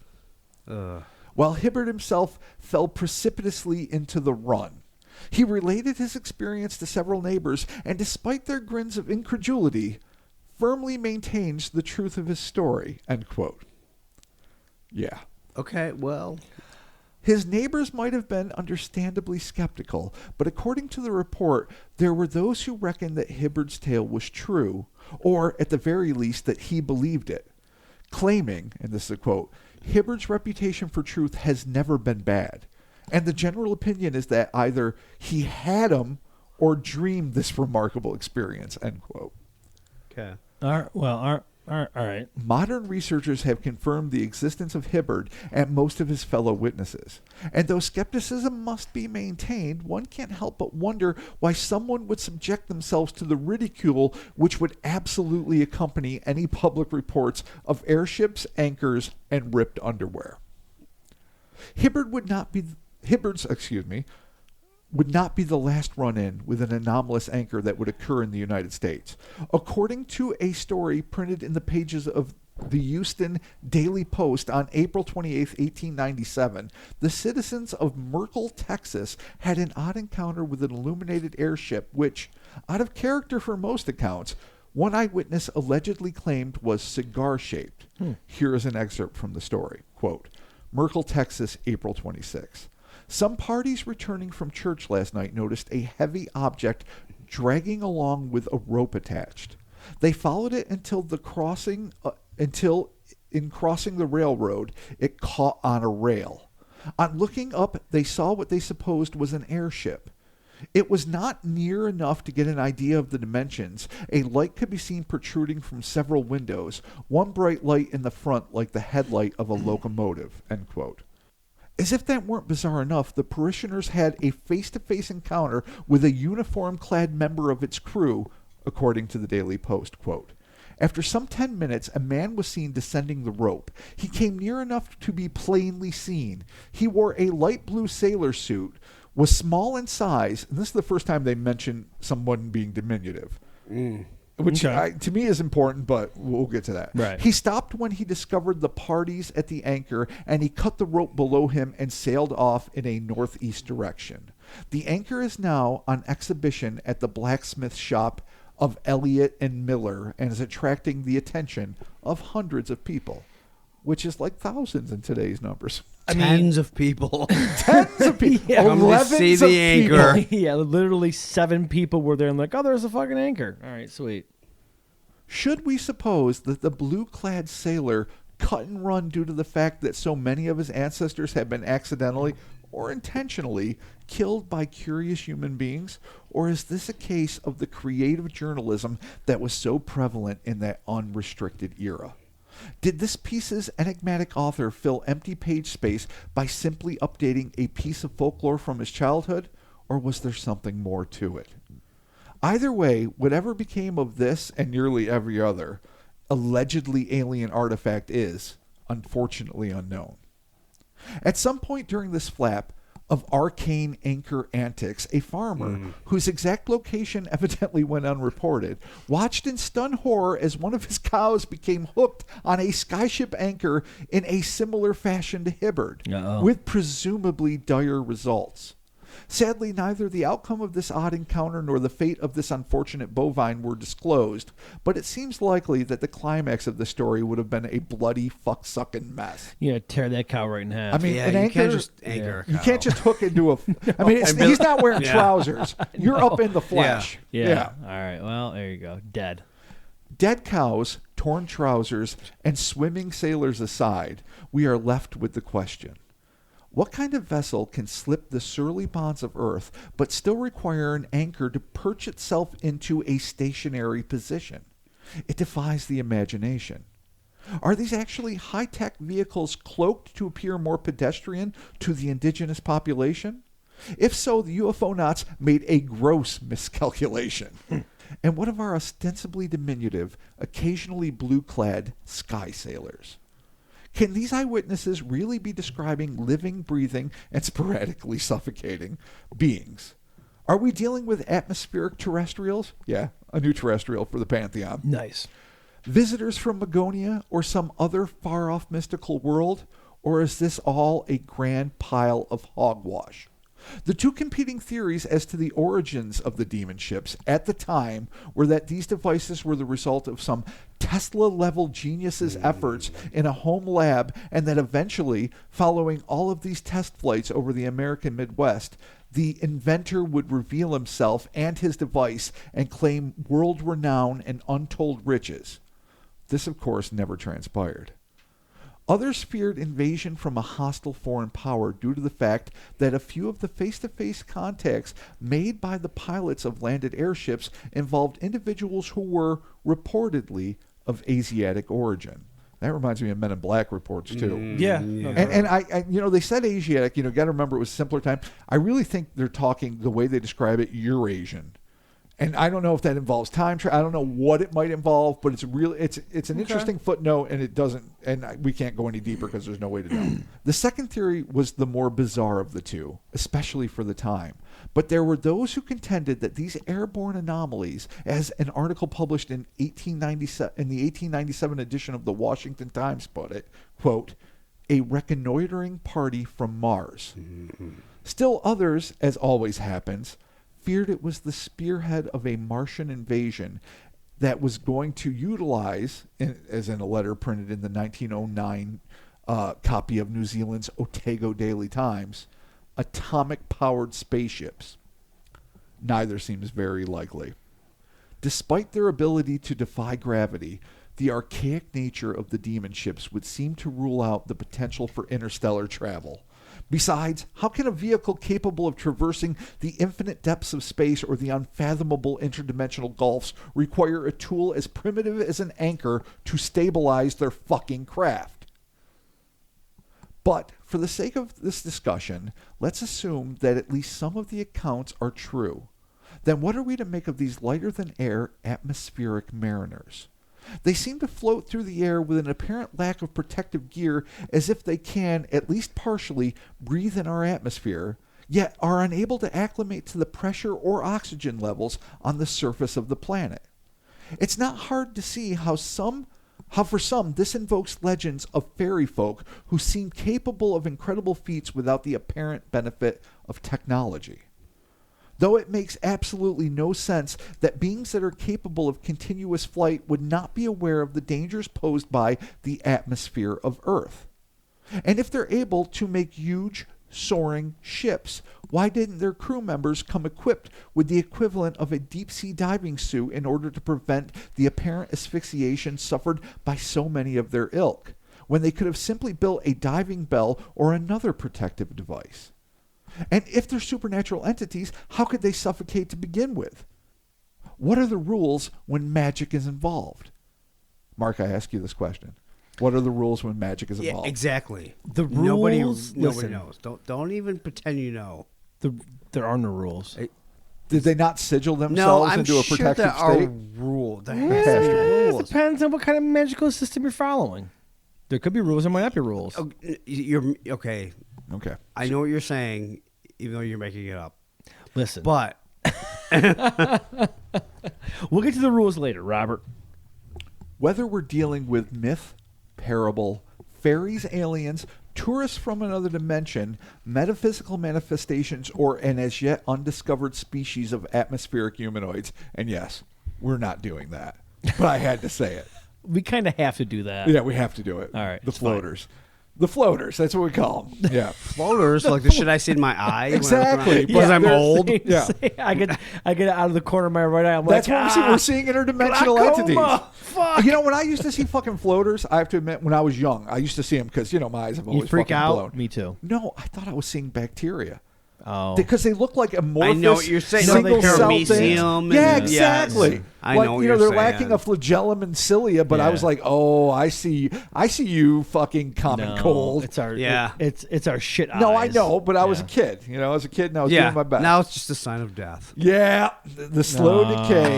You know Before what it is? you thought you were dope and you Oh. had mutant powers, Yeah. and you now- can see the fucking single cell I did- organisms. And I didn't want to welcome our know- listeners to our spin-off podcast, The Entropy of Your Eyes. yeah. The Slow Decay of Vision. That's the subtitle. And we'll all be enjoying us seeing less. I Yeah. need reading glasses. See you in the next life. Oh, God. I hate that I fucking have to hold a book at exactly fucking like 14 and a half inches No, away from my we face were just talking with my, about this. with my normal Yeah. glasses down at the tip of my nose because I haven't fucking given in to get reading Yeah. glasses No, yet. I'm going blind. Oh, we That's all are. okay. We Mark see shouldn't be nothing. fucking driving, and he doesn't fucking care. I literally He's like, I think I gotta get glasses. I'm like, so blind. I can't see shit. God you're gonna damn have it. Coke bottle glasses, and you're gonna be a fucking cyclops, and I'm gonna laugh because your glasses are gonna be so thick. I'd be like, that's you know what? You know what? It's fine. I will go to the doctors at some point for my eyes. I will get there But eventually. you have to. I Dude, you're so can't. diligent about everything else. Listen, my eye. I don't need to see. I need to feel. Oh, my God. need to You do- need to see on the road because I ride with you. You are That's my true. You are my co-pilot. You are my Chewbacca. Oh, well, there it is. Jesus/Chris, take the wheel. All right. All right, let's finish it we're up. getting- Finish getting- this and talk about this weird. Our eyes blow. All right. Okay. So, as I said, whether we're dealing with all of this bullshit, atmospheric humanoids included, the great airship flaps of the Middle Ages and the Wild West remain a fascinating enigma. In the end, it was perhaps Keel, our go-to, The old Johnny Keel. who put it most succinctly when he said, quote, "We have only two choices. We can either dismiss all of these stories as being somehow derivative of one another and pure poppycock," which I'm kind of tempted to do, All right. or we can assume that mysterious airships, all dragging anchors, appeared in 956, 1200, and 1897. There are, in fact, a number of other reports in which UFOs were said to be dragging something along the ground. That's interesting, and I don't know about that. Weird. that still doesn't prove that the anchors are standard equipment on some of the objects. If I know it's just a weird thing. It seems like a stupid thing to say, but it's an obvious. But then you're right. Yes, right. Clearly. I mean, your average, silver discs or orbs or ovoids or whatever are not dragging shit around. Generally speaking, no, that's interesting. no, just the ship. Standard equipment. If they were using anchors, what could the purpose have been? Could some of the early UFOs have been so primitive that the only way they could hover was by being anchored to the ground? And then he adds, would spaceships from another world require anchors? End quote. I hope not. No, I mean, no, that's the fucking point. That's the big drama. Okay. Right. These are all excellent questions. And perhaps the answer will lie at the base of some as yet unexcavated archaeological site on the Emerald Isle. But even more likely, it will remain where it always lurked, in the extraordinarily fertile imaginations of blessedly ordinary human beings. The end. That having been said, the fuck, the ever-living fuck. Like, UFOs don't need anchors. No, I would think they wouldn't. These are not extraterrestrials, period. They have the appearance of ships. If we believe in extraterrestrials, okay, in the sense of highly technological, non-Earth indigenous, intelligent life forms. Right. And I'm not saying I firmly believe that all UFOs are that, or even, I think maybe some might be. Okay. These are not that. Unless they are highly disguised and camouflaged, which opens up a whole other Pandora's box. That's of a fuckery. weird, that's a whole weird fucking camouflage there are territory. magnetic fields. What? So there might be a thing where they may have had a backup plan in case their shit wasn't the same as the shit that they're going to. So highly technological society who has all sorts of crazy shit might have come here and said, fuck, our magnetic field is difficult. We're going to build a wooden ship with an anchor, and we're going to use our technology to make it float. No, I'm talking specifically about an anchor, not about the ship. Okay. Oh, okay. Okay. All right, gotcha. Yeah. And by the way, I wasn't poo-pooing that I'm theory. saying the tech of an anchor. Right. Slim chance that, like I said, there could be magnetics involved. That's just for the anchor, not a ship. It's batshit crazy, am I right? The anchors are dragging their way. No, it's fucking weird. Snagging pants, hitting churches constantly. Yeah. They had an entire era of hitting churches, just churches. Right. I don't know what era, but there was definitely a flap. Oh, all right, so there's flaps. There are definitely hitting flaps churches in centuries. Let me. This is not part of the main article, but let me read a note I took. Okay. It is interesting to ponder why it is that the vast majority of these visitations have occurred near churches. Is it possible that these creatures are attracted to the consecrated nature of these structures? Or, bearing in mind the fact that many Christian structures were erected on sacred pagan land over and over again, be it Roman, be it Druidic, be it they're whatever. fucking reclaiming their shit. Could these beings be strange, quote-unquote, fairy vehicles visiting areas that were revered by the ancients who worshipped them in years past? It might explain the anachronistic nature of the vessels. Yeah. Who knows? I like it. Perhaps the truth is that these were merely non-terrestrial tourists. After all, cathedrals and churches were far and away the largest man-made structures in Europe during the 13th century. The same could also be said for the American West in the 19th century. So perhaps they just caught the eyes of these stratospheric seafarers. There's even the chance that these vessels just got accidentally caught on these soaring structures. So it wasn't necessarily that it was significant that it was churches. They just happened to be the biggest thing. They're the largest thing in the air, so they're going to get caught on it. In the same way colossal radio towers can jeopardize modern-day aircraft.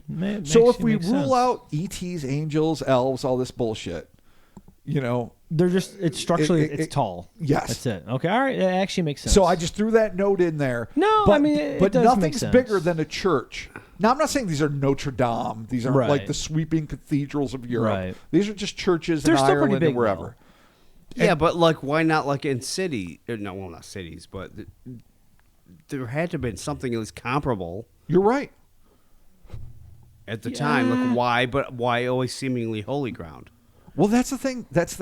that makes me think, because again, I'm not supporting an extraterrestrial hypothesis with this. And I know we went like balls deep in fairy folk during the Mothman fucking saga and a few other things. I don't necessarily support that either. But if we're going to just work with this as an intellectual hypothesis, almost every site for a Christian church was built on a pagan site of significance. Right, because that and was so a way of... Well, that was a entities precursor. are attracted to it. Right. Because that's what you do. That when the locals worship on this site, the first thing you do is you co-opt it, you build it up, and then and the Romans were particularly good, even better than the Christians. The Christians were about like kind of kill and transcend, like no, Jesus lives here now, so suck it. But the Romans were all terrible. about finding your local god that like they seemed were similar to one of their gods from the Right. pantheon, and sort of merging the two and saying, Not no, sort come of. here. That's what they Oh, did. yeah, no, you're right. You're absolutely right. They just co-opted everyone's shit and like, oh, this is ours now. Yeah. Well, no, but no, that's what kind of what more Christians did. Christians didn't co-opt, they conquered. They came in and said, this is your God, this is our God. Look how they're besties. Look how they're hugging. Look how Right. they love the same thing. We're all doing it. Let's do it together. And oh, by the way, togas are cool. And guess what? Our houses are square and warm. So you get to live there instead of a shitty roundhouse bath. made of manure and regret. Takeabath.com. Take a bath in a Honestly, bathhouse. no. As much as the Romans conquering Britain were probably a shit show and very violent, Right. a lot of people ended up living better lives because of it. Okay, well, I mean, conquering's not good. No, conquering's not great, and I'm not, necessarily pro-colonial. I'm just suggesting that fucking good things came of Okay, it, and they all right. hybridized the things. Yeah, So, all right. all right, that all aside, that is just one idea. Okay, I mean, The pagan sites might have been what attracted, because these things. All right, because let's go straight Magonia. Let's go straight old school Jacques Vallée. These things are not extraterrestrials. If they are, they blow my mind. no, If they're earthbound. Jungian disguised They're definitely things. earthbound, 100%.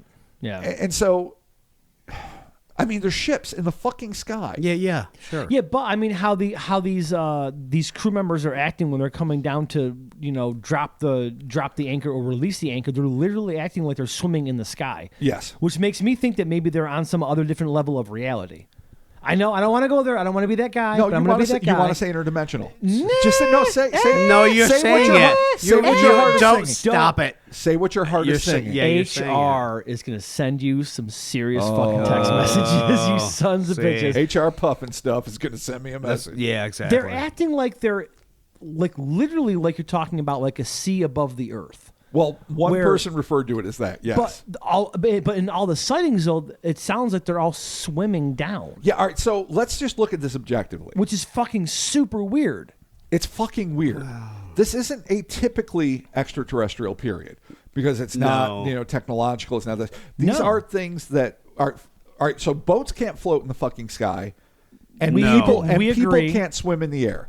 We agree on that. We agree. But if you are of a type of entity where the sky is your ocean Yeah. and the fucking atmosphere is your water, And when you hit the earth, you fucking drown. and if you go deep enough, Think about that. if you go deep enough to dislodge No. something, they're not giving breathing apparatuses. They're grabbed and they drown, or the pressures, like a case of the bends or something. Yeah, but- they're fucked. So if there's all right, so this is where you get into, and again, I know we always qualify and clarify, either interdimensional or parallel things. Like if you're slipping through, if you live in a version of Earth where you are lighter than air entities, like atmospheric humanoids, if you were, Right. and you're capable of living in the upper atmosphere, then maybe you don't usually. Obviously, they haven't manifested in forever, at least since 1897. Because they learned their lesson. Don't go to the ground because you're going to drown. But all right, so here, let me read another note we have. We must conclude, if we're dealing with atmospheric humanoids, we must conclude boy. that these low-density beings are susceptible to the dangerous pressure and dense atmosphere that exists on the surface of Earth, in the same way that human beings are unable to survive in the deepest depths of the ocean without high-tech support. Of course, it goes without saying that if these fantastic low-density beings ever existed, they must have gone into hiding, since Wilbur and Orville Wright pioneered heavier-than-air travel, because they have not been fucking seen since then. But, I mean, so, okay, with that being said, so how fucking high in the sky are these ships? That's a good question. One in the 1897 one, it was a mile up according to Hibbert. It's not really that far. But I would say No, it's not. Listen, a lot of the one church one is like, oh, we saw the rope and the anchor, but we couldn't really see the ship and the tumultuous cloud cover. Right. But for the most part, I would say, I mean, they don't give specifics, so I'm guessing, but hundreds, maybe 1,000 feet. Feet. So that's still atmosphere. That's like Yeah. where fucking planes fly. It's not like they're Planes in. fly far higher than that. So again, if they're from another Yeah. dimension or parallel, They're not Earth. near. They're not near the blue where it goes to black and they're in space. yeah, no, I know, we've proven. That weird. We No, don't know. they're how We've far. proven we don't know how They far are- space is. Yeah. They are exactly. far. No, Mark doesn't know. Yeah. You're They are correct. far I don't. under at the max height of where planes fly. Yeah. Oh, yeah. So I think. they're not in some weird atmospheric condition where like, oh, shit's cooler. Oh no, nothing. It's can, kind of nothing the same can shit. do this, unless of course where they come from, the materials we have that seem to be wood and seem to be clipper ships or whatever kind of fucking boats they are literally lighter than air. These entities are somewhat lighter than air. They require anchors to navigate, and where they come from is a place that is not susceptible to the kind of gravity we are susceptible to, and, Right. and can't fucking grow corn and other veggies.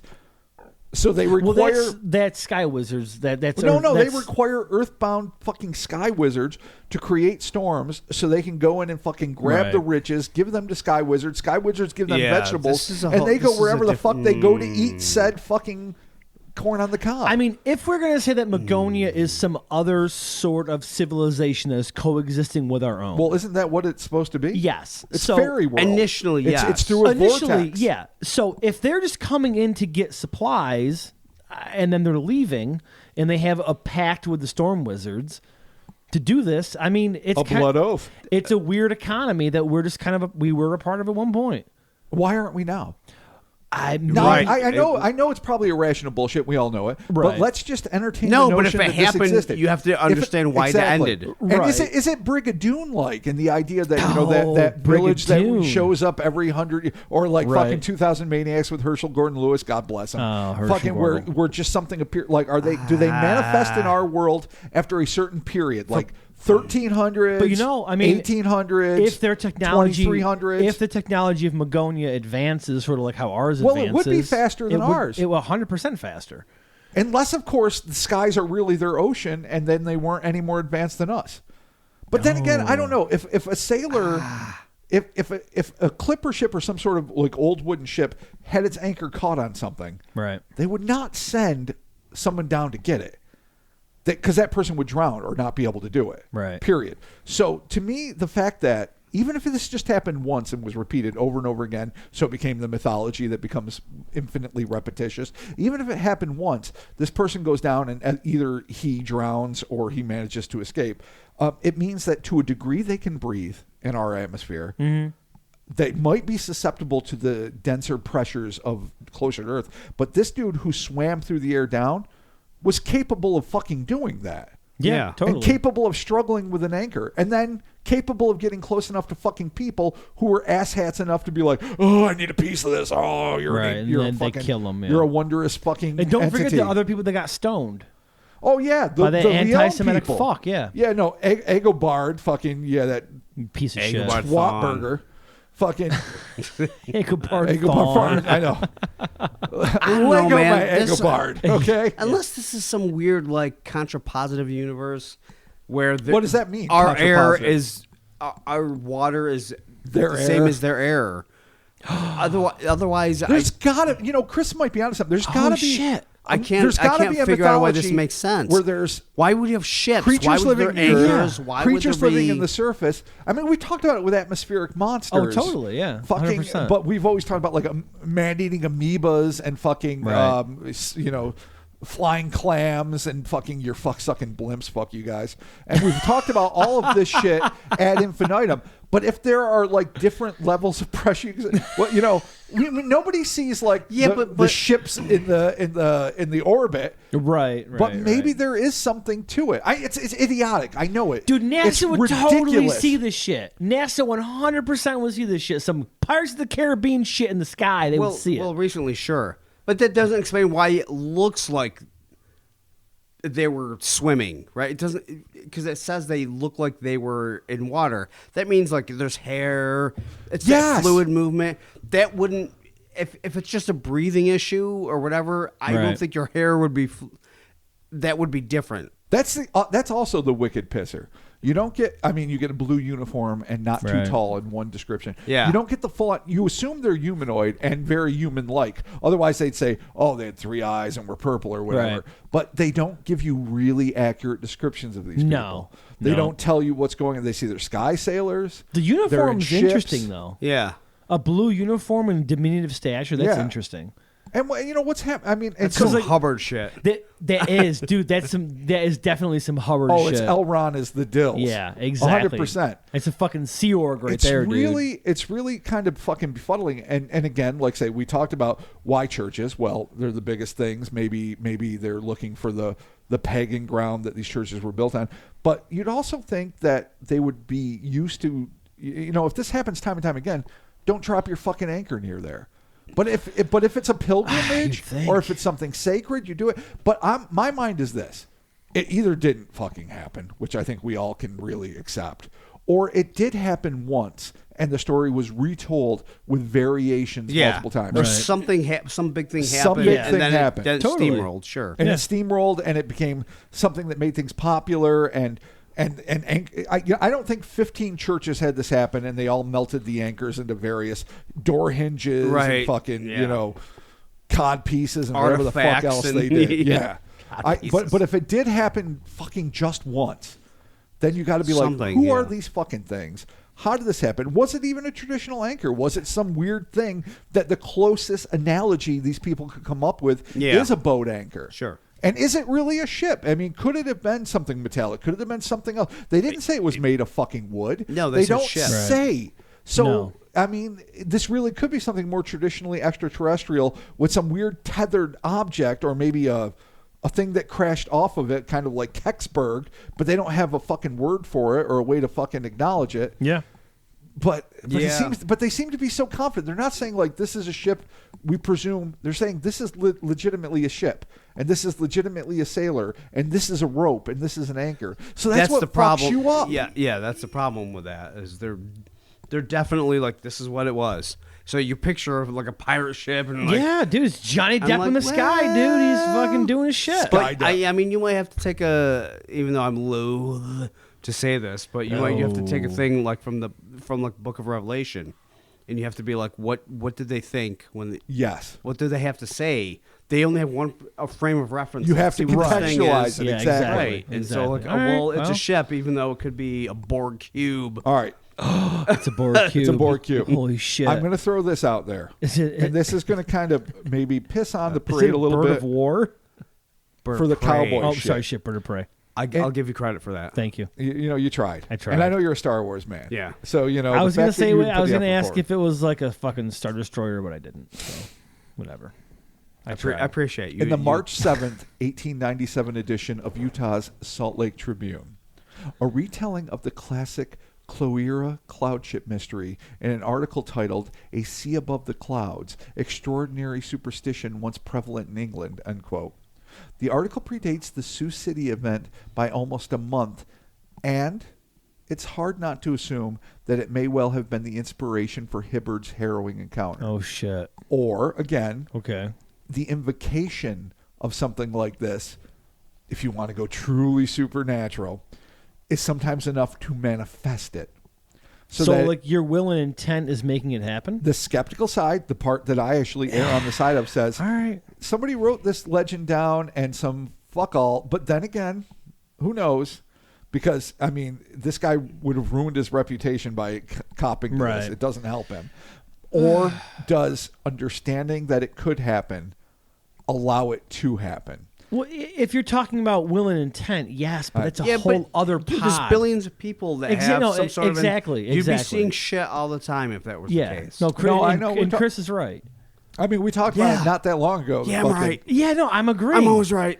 Wow. Hold on. Pause over. Chris is always right. Listen. You're right a lot of the time. If this is some magical manifestation of will and intent that is fucking superpowered, that is supercharged, We're Right. talking years of practicing all of a sudden fucking condensed down to literally a fucking millisecond. You don't know Hibbert isn't a wizard. A pantsless, I mean, underwear-torn he wizard. literally got fucking dragged across the desert by his fucking underwear. And grabbed a Did sapling. they even have underwear back then, Robert? Let me pose that question to you, good sir. 100%, but it was probably What like was it? It was like long john, something with an ass flap, probably red. Why? You're making yourself hot. What? You're going to get warm. Oh yeah, but You that's got the legs. point. You're No. cold all the time. It's the old-timey days. You're cold literally No. in the middle of August in the we're- desert. You're freezing your tits off. At You night? need long johns. No, at night you are. During the day you're sweating your nuts. I don't know what Hibbert's doing during the day. What I know is he's wearing underwear. What I know is an anchor caught his ass. What I know is a sapling saved his life. And what I know is his ripped pants and his undergarments fucking going away into the cosmos left him to be a better man. A man that could probably true. start a family, start a religion, tulpa his fucking UFOs into existence, and just do the things that needed to be done for us to read about it nearly over a century later. Okay. Nearly over a century. All right. I can't do math. I mean, I don't know where we are with this, but I feel as though Right. that I don't even know where to go with this, quite honestly. I really I don't. do know one thing. Wow. I was trying to end it, and I'm like, you You're know like, what? You know what? I don't know anything. I'm total. This actually is the rare case where I'm like, son of a bitch. There's not. It's Yeah. I it's know. either Magonia Because or it's not. The, It's, the 19th century, it's Jacques Vallée or it isn't. it's one of the two. It's literally the whimsy of a journalist. Yeah, well, you cannot that's trust true, that that's true. era at No, all. It's true. It's true. Not as All far right. as you could drop kick it. That's true. The old timey shit, I'm not saying it has more veracity, but when monks are writing stuff down, that is a huge endeavor. It is an expensive endeavor. They have to make their own inks. They have to Right. make sure the parchment is good. So when they're taking the time to write shit down, and it's not overtly Christian, like there's nothing about what the monks are writing that like makes Jesus love you more or Right. makes you fear God more or any Yeah, of the no, things right, that right. lend power to the Yeah. church. So if they're taking the time to write it, it doesn't mean it's 100% absolute truth. It's what they're seeing it as. But it also means that if they're taking the time to do it, there must be something to it, because if it's not propaganda and it's not classic sacred text, you're only doing it because it affected you in Right. some way. No, but that's I not can- fucking proof. It's just Right. implied intrigue. Gotcha.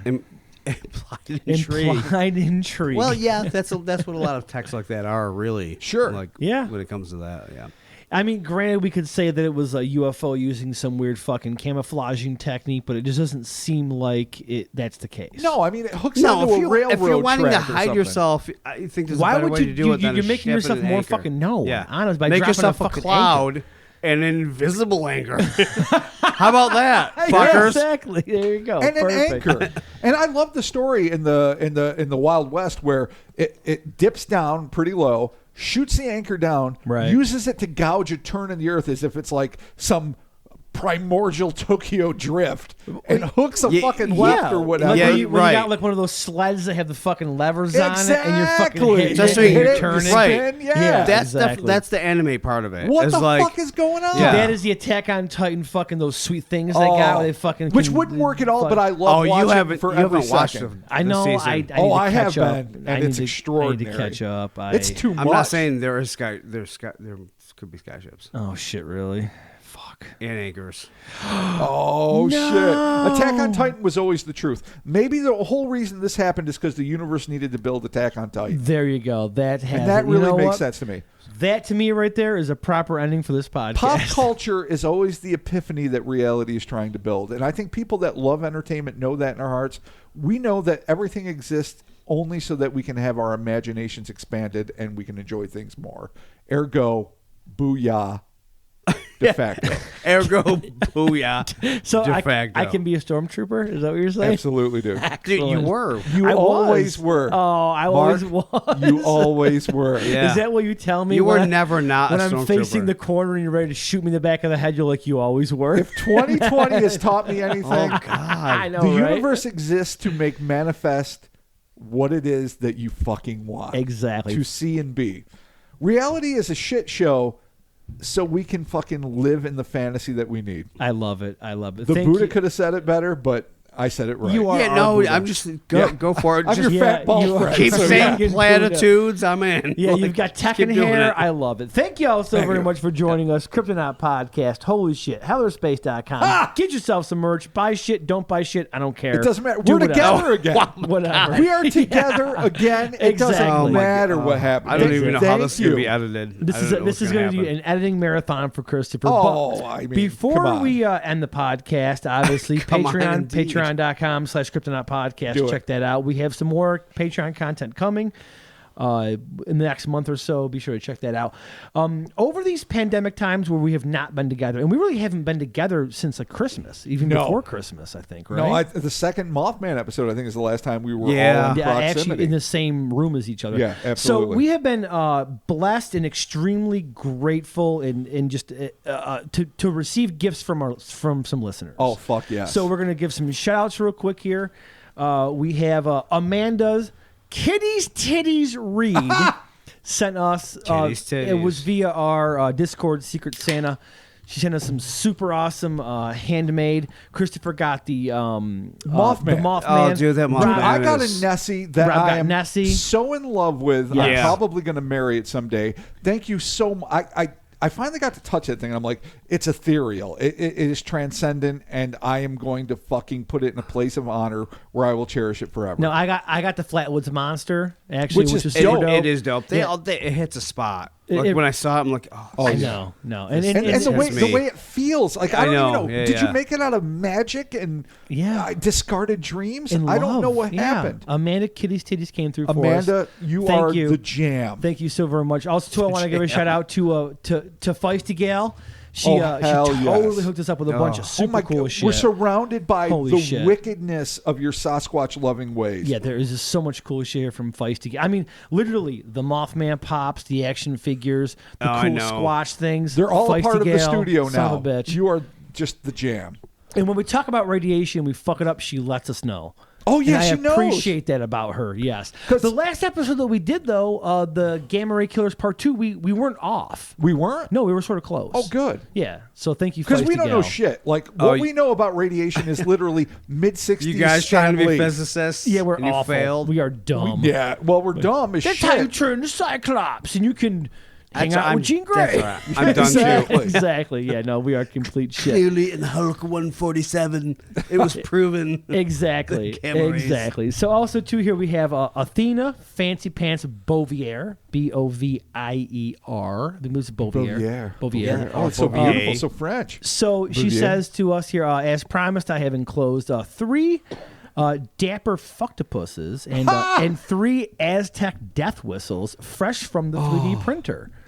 And she also sent us a bunch of chocolate, She's the best. which Oh, is super fuck fucking yeah, dope. I'm so in for Oh, that. we're Thank gonna you. we're gonna ass out within moments, and yes, the death whistles and the what is the fuctopus? It's the fuck. Yeah, the it's fucktopus. You see the middle finger? Yes, I did. It is the dapper fucktopus, hence the hat. Right. So with the thingies. You I thought it guys was one are thing. so awesome. Chris I thought did too. it- Chris I tried was gonna to assemble build them it. too. Yeah, Clearly totally. looked like you assembled No, the I know. skull Like on if the an fucktopus. archaeologist found that shit, they would be working literally the last 30 years of their There'd lives. be 9 religions based on it. on the dapper fucktopus. Yeah. So thank you all so very much for these gifts and these Oh, the presents that we best. received. The boys have tonight was the first time that they've been able to see them because we have not been together. Yeah, no. So I know it's my fault because I went to the next dimension Yep. and came back. no, I mean you almost died, but you're alive. So But it's that's good. what matters. Am I? No, you're alive. Yeah, you are. Are you positive? You No, actually, you're you incarnate. honestly, no, I'm not kidding. You actually look really good. Yeah. like you look like you're more together. How So, awesome I is appreciate this that. moment? Yeah. You don't know how long I've looked forward to this. No, I same mean, here. yes, we all prayed and we're terrified for Chris's mortality. I mean, it's just a fact. Yeah. It's just a No, fucking me- fact. The Me- one me too. person that we didn't want to get COVID got COVID. Got COVID. Son of a and, bitch. and guess Isn't what? a surprise. And he decided to get pneumonia You at know? the exact same time. Yeah, that Yeah. was fun. And, That and so sucked. It Mark and sucked. I are like holding vigil together, half teary, like, it's just too much, man. No, he's going to do it. He's No, going to do he it. pulled through. He's And gonna fucking do it. And yeah, it was terrifying and awesome. And here we are. And this Yeah. is brilliant. Okay, and this you, is you know who you can thank? awesome. Thank science. Yeah, thank you, Oh, science. Thank listen, you, medicine. I've never you stopped science. thinking science. Yes, Listen, thank you, medicine. I might have a soft spot for some divinity and something extraordinary, but don't think I will ever for a second deny the beauty, the power, and the glory that is science. I love it. No, science The and two are medicine's not good. mutually exclusive. Yeah. And when you deny one for the other, you are fucking up. Yeah.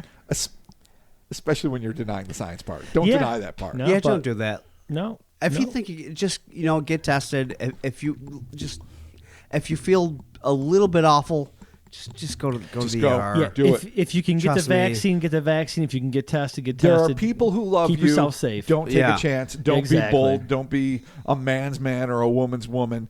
Safety first, motherfuckers. Yeah. As is the Just go. protocol. Just exactly. So thank you all so very much for joining us. The Heller Space, the Patreons, the Instas, the Twitters, all that shit's happening. Yeah. The floating We've tulpas, got the mayhem. a ton of shit coming for our Patreon subscribers. Thank y'all for your support, and we'll be talking to you soon. Goodbye. Good fucking bye. Oh, it's so nice. I know. I've needed this more than you guys could possibly know. No, I understand. Oh. 100%. And you know what? We even brought brownies with peanut butter. That's what happened. Oh, That's yeah, how excited I was. brownies. Oh, yeah. I brought Kraken rum and brownies and peanut butter because This you guys table are my is, buddies. I drink a bunch of Bud Lights, so there you go. Oh, Boom. God bless. There it is. God and bless us, everyone. We're talking to you soon. Bye. Eat it.